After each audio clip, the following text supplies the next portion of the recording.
Hello বন্ধুরা, welcome to my channel. আজকে কিন্তু আমি গাড়ি থেকে ভিডিওটা স্টার্ট করছি। আসছো?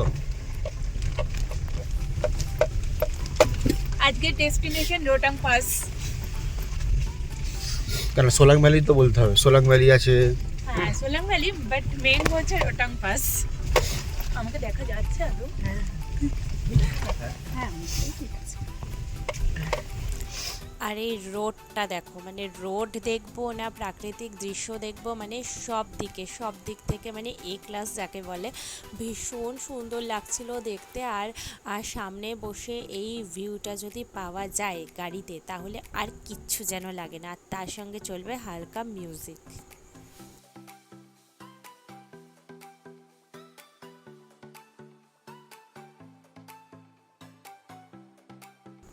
আমরা এখন এখানে চলে এসেছি ড্রেস নেওয়ার জন্য, কারণ আমরা যেহেতু স্নোতে যাব, তাই তার জন্য আলাদা করে ড্রেস এখানে রেন্টে নিতে হয়।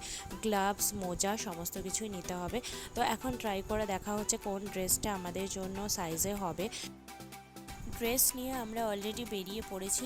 আর মানে সমস্ত জায়গার ভিউ তোমাদের সঙ্গে আমি শেয়ার করছি, কারণ প্রত্যেকটা ভিউ এতটাই অসাধারণ যে তোমাদের সঙ্গে শেয়ার না করে পারছি না। অলরেডি আমরা কিন্তু বরফের দেখা পেয়ে গেছি, কিন্তু এখন আমাদের অনেকটা দূর যেতে হবে। এটা একদমই সামনে যেগুলো দেখছি এগুলো সেরকম কোনো বরফই নয়। তো ফাইনালি দেখো আমরা অনেকটা ওপরে চলে এসেছি। আর আমরা এখন ব্রেকফাস্ট করে নেব, যেহেতু আমরা অনেকটা সকালবেলা বেরিয়েছিলাম, তাই আমাদের ব্রেকফাস্ট করা হয়নি। আর আমরা একটু হালকা খাবারই নিয়েছিলাম ব্রেকফাস্টে, আলুর পরোটা, আর ওরা আচার বা সস দেয় তার সঙ্গে, সেটাও নিয়ে নিয়েছিলাম। এইটাই দিয়েই আজকে ব্রেকফাস্টটা করে নেব, কারণ ওপরে গিয়ে তো অনেকটা লাফালাফি ঝাপাঝাপি, মানে প্রচুর আমার এক্সাইটমেন্ট, অনেক কিছু করব। তো সেই কারণে আমি হালকা কিছুই খাবো বলে ঠিক করলাম। আর ওখানে অনেকক্ষণ আমি টাইম স্পেন্ড করব, সেটাও আমি ভেবে রেখেছি। আর এই যে দেখো, এখন আমাদের খাওয়া দাওয়া কমপ্লিট হয়ে গেছে। এখন বিল পেমেন্ট করব, তারপর আবার আমরা যাব। আর একটুখানি এখানে কি বলো তো, রোটাং পাসে যেতে গেলে আলাদা করে কিন্তু পারমিশন করাতে হয়। আর আমাদের সঙ্গে যিনি ছিলেন ড্রাইভার, তিনি সমস্ত পারমিশন আমাদের করিয়ে দিয়েছিলেন। আর ও মানে ওনাকে উনি বলা যায় না, মানে একদমই বাচ্চা একটা ছেলে। তার সঙ্গে তোমাদের অবশ্যই আমি পরিচয় করিয়ে দেবো সবার শেষে।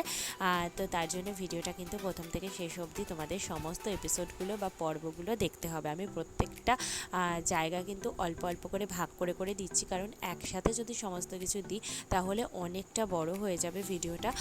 তো সেই কারণে আমি কিন্তু ভিডিওগুলো পার্ট বাই পার্ট তোমাদের সঙ্গে শেয়ার করব। এখন আমরা অনেকটা ওপরে চলে এসেছি, দেখতেই পাচ্ছ যে পুরো চারিদিকে শুধু বরফ আর বরফ। মানে আমার তো গাড়ির থেকেই মনে হচ্ছে আমি এখানেই নেমে যাই, কিন্তু ওপরে আরও বরফ আছে। আমরা সেই অবধি যাব, তারপরে তোমাদের সঙ্গে সমস্তটা আমি শেয়ার করবো। আর সেখানে তো আমি প্রচুর এনজয় করবো, প্রচুর। ফাইনালি আমরা এখন পুরো প্রপার রোটাং পাসে চলে এসেছি। আর এদিকে দেখো কত মানুষের ভিড় এখানে। যাই হোক, এগুলো সংক্রান্ত কিছু রিলস আমি তোমাদের সঙ্গে এর আগে শেয়ার করেছি। যারা দেখোনি তারা কাইন্ডলি একটুখানি আমার আগের ভিডিওসগুলো চেক করে নিও, ওর মধ্যে তোমরা পেয়ে যাবে। আর রিলসগুলো ইজিলি এডিট করে দিয়ে দেওয়া যায়, বাট বড় ভিডিওগুলো আমার এডিট করতে একটু সময় লেগেছে, তাই তোমাদের সঙ্গে একটু লেট করে শেয়ার করলাম। বাট তোমরা কিন্তু কোনো পর্ব মিস করবে না, তাহলে অনেক কিছু মিস হয়ে যাবে। আমি প্রচুর জিনিস তোমাদের সঙ্গে শেয়ার করার চেষ্টা করেছি।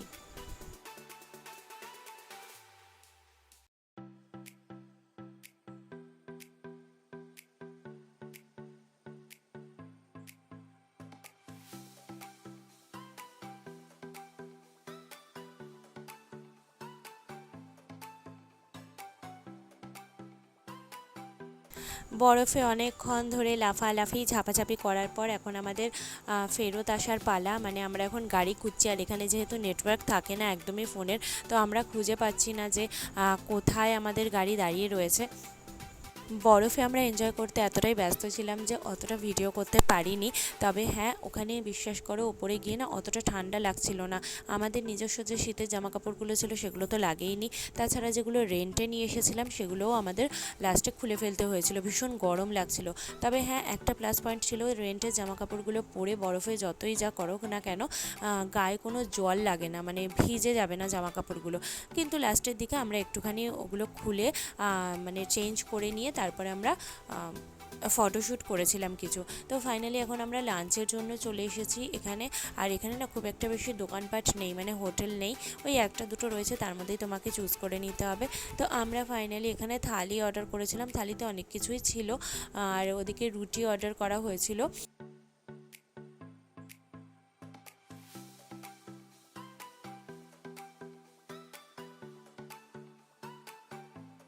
এদিকে আমাদের সব খাবার দাবার চলে এসেছে, আর চলো এখন আমরা লাঞ্চটা করে নিই, খুব খিদে পেয়ে গেছে। আর তার সঙ্গে আমরা অর্ডার করেছিলাম অমলেট। লাঞ্চ করে আমরা বেরিয়ে পড়েছিলাম, আর এখানে দেখলাম যে কাজ হচ্ছে, মানে রাস্তা তৈরি হচ্ছে। সত্যি এখানে মানুষজন এত কষ্ট করে সমস্ত কাজকর্মগুলো করে না, দেখলেও খুব মানে মনে হয় যে আমরা কলকাতা শহরে বা যেখানেই থাকি না কেন এত ফেসিলিটি পাই, বাট এখানে দেখো মানুষের কত পরিশ্রম করে কাজগুলো করতে হয়। আর সত্যি কথা বলতে পাহাড়ি এলাকায় আমাদের মতো তো অত সুযোগ সুবিধা থাকে না, ওদের অনেকটা পরিশ্রম করে অনেকটা কষ্ট করে নিচ থেকে সমস্ত কিছু বই নিয়ে আসতে হয়। বন্ধুরা আমরা এখন চলে এলাম সোলাং ভ্যালিতে। এখানে আরো কিছু স্পট আছে, সব একসাথে কভার করে নেব, তোমাদেরকেও দেখাবো, চলো এখন সাথে থেকো।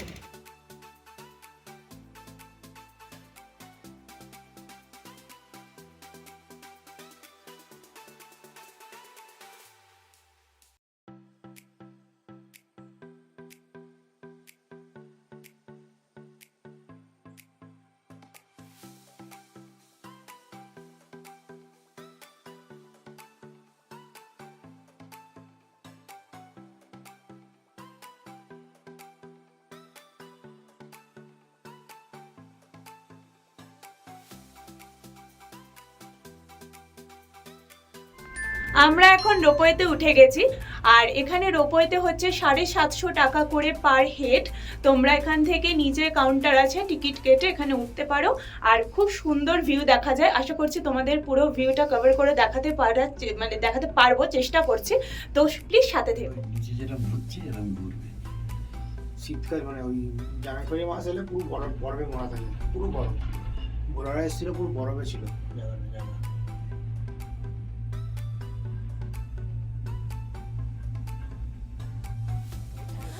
রোপওয়েতে এখানে দুভাগে ঘোরানো হয়। ফার্স্ট যখন আমরা এসেছি রোপওয়েতে, এখানে আমাদের এই স্পটে নামিয়ে দেওয়া হয়েছে। এখানে একটুখানি এনজয় করার মতো বা ফটো ভিডিও শ্যুট করার মতো জায়গা, ভালো লাগবে পরিবেশটা। তারপরে আমরা আবার সেকেন্ড টাইম রোপওয়েতে উঠেছিলাম, যেটা এখন আমরা ব্যাকে যাচ্ছি।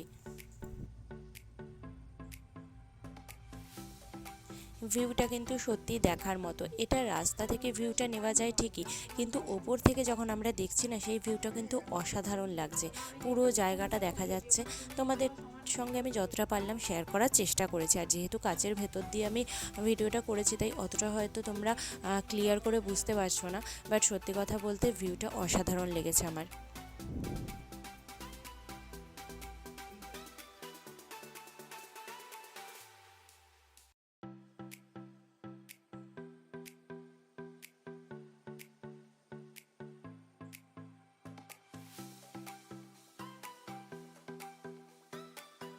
আমরা এখন অটল টানেলের ভেতরে প্রবেশ করছি, আর এটা হচ্ছে সবথেকে লংগেস্ট টানেল বলা হয়েছে।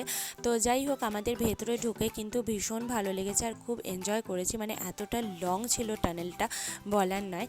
তো যাই হোক, আর এই জিনিসটা আমি কেমনভাবে ফিল করছি বলো তো, আমরা ছোটোবেলায় যখন গেমস খেলতাম না কম্পিউটারে, এই ভাবে যেত, মনে আছে, টানেলের ভেতর দিয়ে কোনো গাড়ি বা বাইক এগুলো টানেলের ভেতর দিয়ে কিন্তু যেত। তো ওই যে ফিলিংসটা না, মনে হচ্ছে যে আমি এখন রিয়েলিটিতে অনুভব করছি।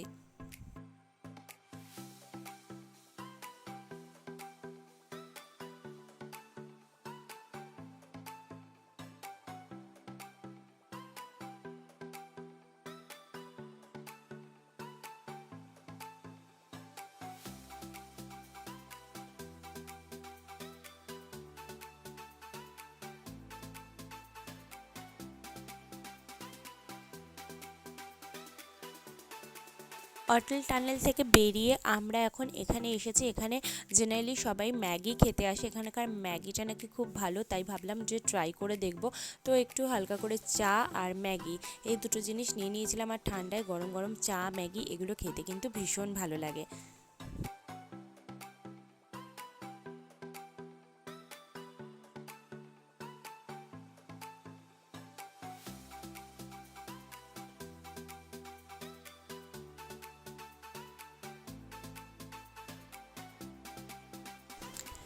এই যে এখানে ছিল ফুড পয়েন্টটা, এখানে অর্ডার করতে হয়। আর ভেতরে এখানে বসার জায়গা আছে, বসার জায়গাটা আমার বেশ কিউট লেগেছে দেখতে, টানেলের মতোই করা। এখানে বসে খাবার খেতে হয়। বাইরে কিছু স্টলস রয়েছে জিনিস কেনার জন্য। আর এই যে এখানে সব গাড়িগুলো দাঁড়িয়ে রয়েছে। তো আমাদের অনেকটা জার্নি করে আস্তে আস্তে রাত হয়ে গেছিলো। তো ফাইনালি আমরা এখন ডিনারের জন্য বসে পড়েছি। ভাত, রুটি, চিকেন আর ডিম, মানে আমাদের এই 4টে জিনিস কম্পালসারি ছিল নেওয়ার মতো। তো যাই হোক, এখন আমরা চলো ডিনারটা খেয়ে নিই। আজকের ভিডিওটা আমি এখানেই শেষ করছি। কালকে আবার নতুন ভিডিও নিয়ে তোমাদের সঙ্গে দেখা করতে আসবো। আজকের মতো সবাইকে টাটা। সবাই ভালো থেকো, সুস্থ থেকো, সাবধানে থেকো।